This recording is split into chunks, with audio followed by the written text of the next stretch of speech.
ये जय हिंद बच्चों। क्लास हम लोग स्टार्ट करें। आज कोशिका झिल्ली के कार्यों की हमें चर्चा करनी है। आपको कोशिका झिल्ली के कार्य के बारे में जो एक महत्वपूर्ण बातें हैं, कई काम हैं, लेकिन जो सबसे महत्वपूर्ण कार्य है इसका कि कोशिका झिल्ली चयनित पारगम्य होती है। मतलब अपने दोनों तरफ पाए जाने वाले पदार्थों के लिए ये सेलेक्टिव परमिएबल होता है। अणुओं को या आयनों को या किसी पदार्थ को अपने से होकर आर पार आने जाने के लिए देता है, लेकिन केवल चयन किए गए पदार्थों को ही आने जाने देता है। हर किसी को आने जाने नहीं देता है। विशिष्ट अणुओं को ही चुनकर ये बाहर भीतर करने देता है। अब ये जो आने जाने की बात है या अणुओं के परिवहन की बात है, ये दो तरीके से होते हैं।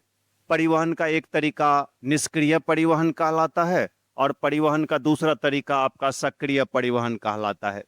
निष्क्रिय परिवहन की जहां तक बात है तो इसमें ऊर्जा की आवश्यकता नहीं होती है और बिना ऊर्जा के ही पदार्थ अपने या कोशिका झिल्ली के छिद्रों से होकर आर पार करते हैं। दूसरा सक्रिय परिवहन, जिसमें कोशिका को अपनी ऊर्जा खर्च करनी पड़ती है, खपत करनी पड़ती है, तब वो किसी पदार्थ को या अणु को या फिर किसी आयन को अपने से होकर आने जाने देता है। तो दो तरह से परिवहन का काम होता है। निष्क्रिय परिवहन को और सक्रिय परिवहन को एक उदाहरण से हम लोग समझने का यदि प्रयास करें तो ये देख ले जरा, इसमें कोई ऊर्जा की आवश्यकता नहीं होती। एक अणु जो पोजीशन में थोड़ा सा ऊपर रखा हुआ है, ये खुद ही नीचे की तरफ आ जाएगा। इसको आने के लिए या इसको नीचे लाने के लिए हमें किसी ऊर्जा की आवश्यकता नहीं पड़ेगी। तो ऐसा ही परिवहन आपका निष्क्रिय परिवहन कहलाता है। हमने पिछले क्लास में कुछ अन्य उदाहरण भी इसके दिए थे, आपको ध्यान होगा। जैसे नाव और हमने बात की थी, तो धारा जिस दिशा में बह रही होती है, यदि उसी दिशा में नाव चल रहे हैं या नाव में छोड़ जाए नाव को बहने के लिए, तो निष्क्रिय परिवहन होगा। लेकिन धारा की उल्टी दिशा में यदि नाव को लाना हो तो उसमें ऊर्जा लगानी पड़ेगी, वो आपका सक्रिय परिवहन हो जाएगा।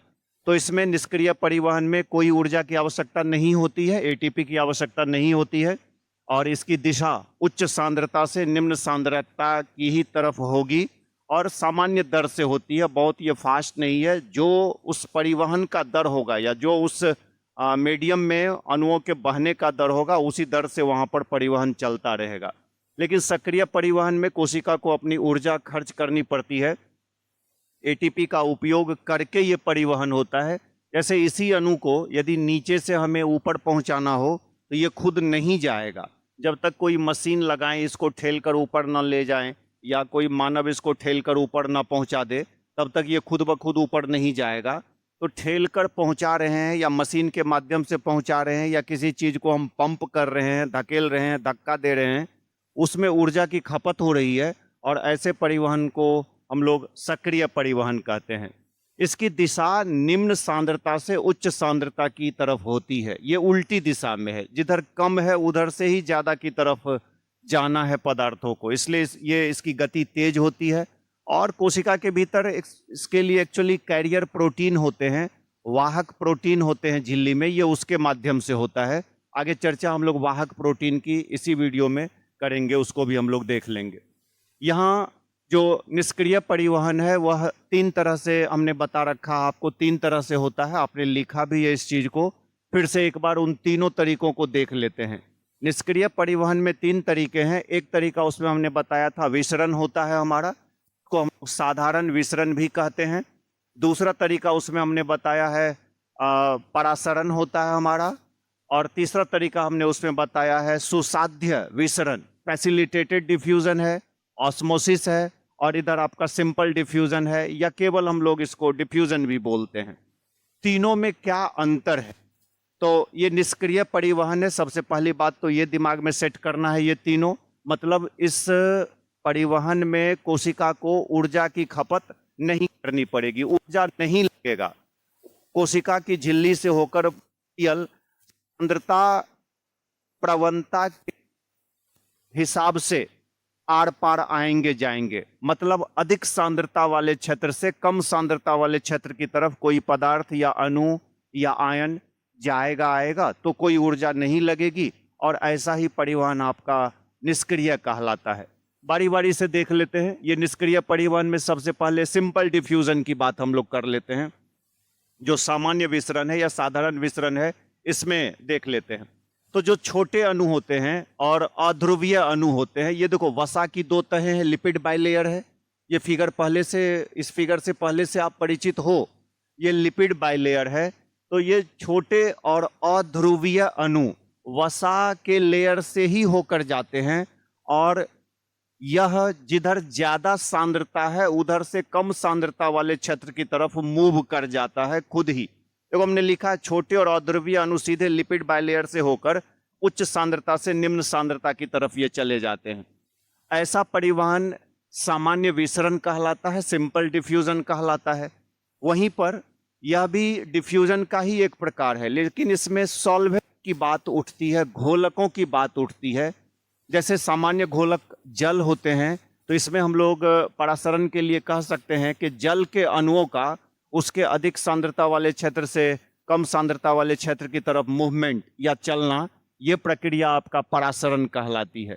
तो इधर जल के अणु की सांद्रता देख रहे हैं, इधर ज़्यादा है और इधर कम है, तो जल के अणु इधर से इधर की तरफ आ रहे हैं, ज़्यादा सांद्रता से कम सांद्रता वाले क्षेत्र की तरफ जल के अणु आ रहे हैं।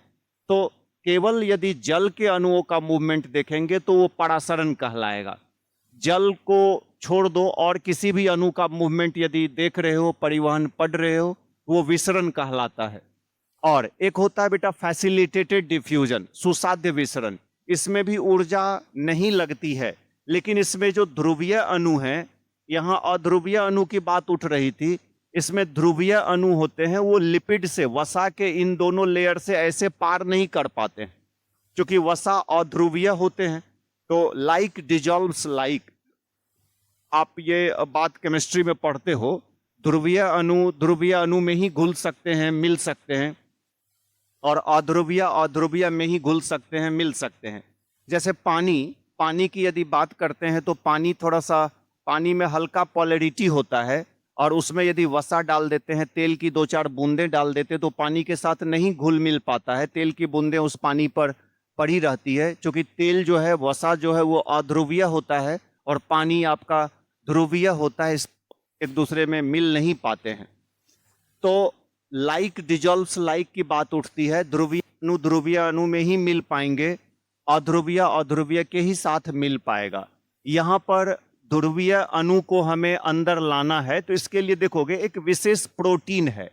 ये देखो, ये प्रोटीन है, झिल्ली में धसे हुए प्रोटीन है, पढ़े थे हम लोग झिल्ली की संरचना में। ये वसा का लेयर है और बीच बीच में प्रोटीन धसे रहते हैं।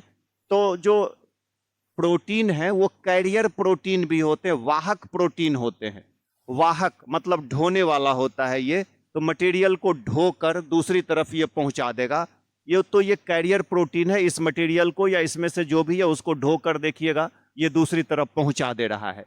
तो ऐसा विसरण, ऐसा यदि परिवहन हो रहा है, तो इसको हम लोग सुसाध्य विसरण कहते हैं, फैसिलिटेटेड डिफ्यूजन कहते हैं।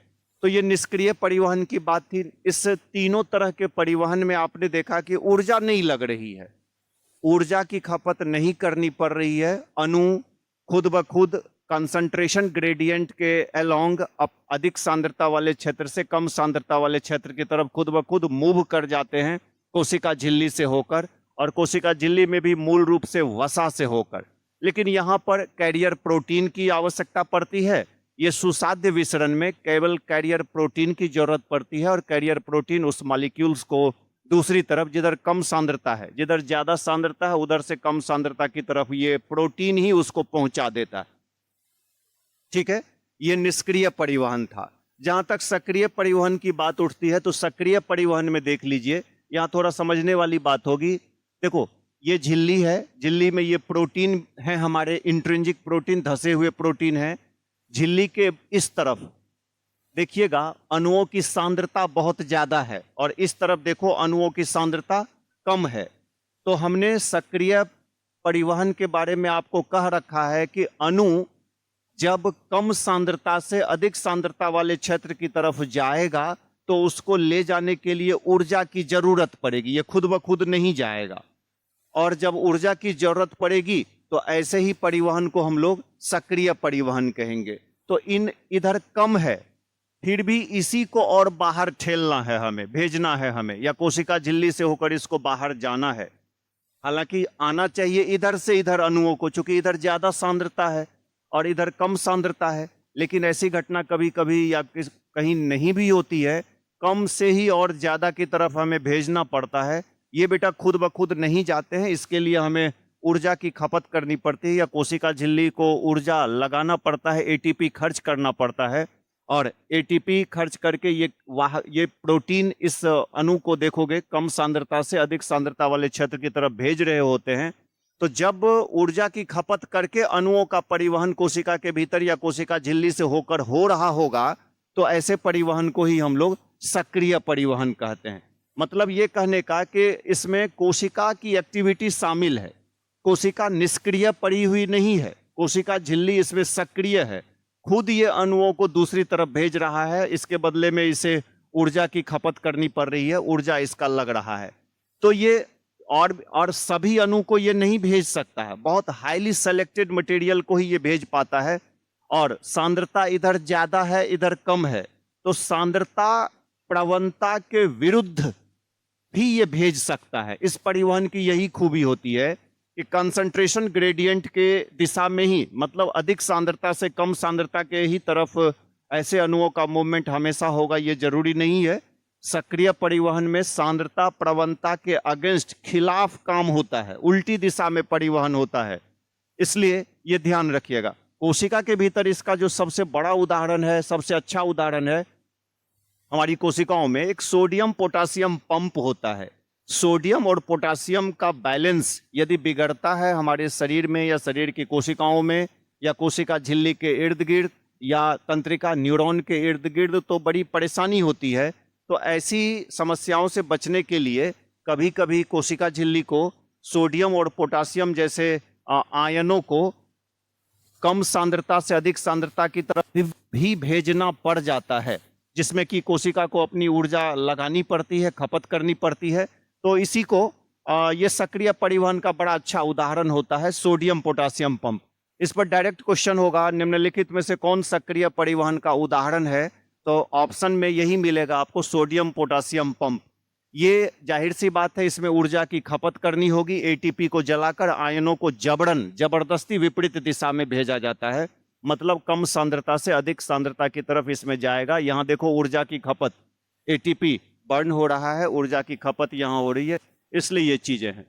अब प्लाज्मा झिल्ली के इन परिवहन के अलावा भी दो और काम होते हैं, ध्यान रखिएगा। प्लाज्मा झिल्ली का काम हमने कहा हुआ है आपको कि कोई भी कोशिका में जो भी चीजें पढ़ रहे हैं उसमें हमें दो बातें पढ़नी होती है, एक उसकी संरचना पढ़नी होती है और दूसरा उसका हमें काम पढ़ना होता है। तो संरचना पीछे पढ़ लिया था, जिसका वीडियो पार्ट 1 में हमने दे रखा है, सेल मेम्ब्रेन पार्ट 1 करके यूट्यूब पर वो वीडियो अपलोड है, वहां आप उसको देख सकते हैं। तो पूरा ये वाला लेक्चर आपको कंप्लीट हो जाएगा। आज ये दूसरा पार्ट है जिसमें कोशिका झिल्ली के कार्य की हम लोग चर्चा करेंगे, सेल मेम्ब्रेन के इसमें फंक्शन की हम लोग बात करेंगे, ये सेकंड पार्ट होगा वीडियो। तो फंक्शन में एक फंक्शन अभी हमने कहा आपको कि ये पदार्थों का परिवहन करता है झिल्ली, लेकिन क्या सभी पदार्थों का परिवहन करता है? नहीं, सेलेक्टेड मटेरियल का ही ये परिवहन करता है। इसका दूसरा काम है, ये कोशिका को निश्चित आकृति और आपका संरचनात्मक ढांचा यह भी प्रदान करता है। ये देखो झिल्ली में किस तरह से ये हैं, ये बाहर से झिल्ली इस तरह से दिख रहे हैं, लेकिन हमने पहले भी कहा रखा था, जैसे हम लोग लाइन खींचकर इस तरह से गोल करके बना लेते हैं, वो चीजें नहीं है, वहां अणु अरेंज्ड हैं। किस ढंग से अणु अरेंज होते हैं झिल्लियों में, ये यहाँ देख सकते हैं, समझ सकते हैं। ये तो कोशिका को एक निश्चित आकृति और उसको एक संरचनात्मक ढांचा प्रदान करता है झिल्ली, ये दूसरा काम हुआ। और साथ ही साथ ये झिल्ली है तो कोशिका के भीतर के सभी चीजों को सुरक्षा भी मिल रही है, तो एक सुरक्षात्मक आवरण, सुरक्षा का कवच भी ये तैयार कर रहा है कोशिका के लिए। तो ये तीन काम कोशिका झिल्ली के, इसको याद रखिएगा, ठीक है।